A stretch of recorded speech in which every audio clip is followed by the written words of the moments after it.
အားလုံးမင်္ဂလာပါရှင်ဒီနေ့အတွက် Mass Cafe with Teacher လွင်မှာကြိုဆိုပါတယ်နော်ကျွန်မဒီနေ့ sharing လုပ်ပေးမယ်ပုဒ်စာလေးကတော့ Olympia Mass တွေရဲ့ topic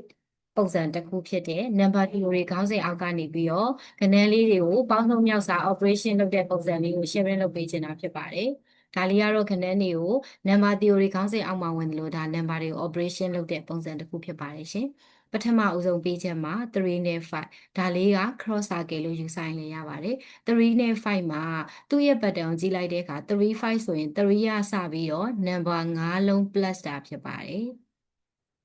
8 3ဆိုရင်လည်း8ကစပြီးတော့ number 3လုံး plus တာဖြစ်ပါတယ်11 7ဆိုရင်လည်း11ကစပြီးတော့ number 9လုံး plus တဲ့တန်ဖိုးဖြစ်ပြီးတော့102ဆိုရင်လည်း100ကစတဲ့ number 2လုံး plus တာဖြစ်ပါတယ်ရှင်ဒါဆိုရင်10 4ဆိုရင်တော့ကျမတို့က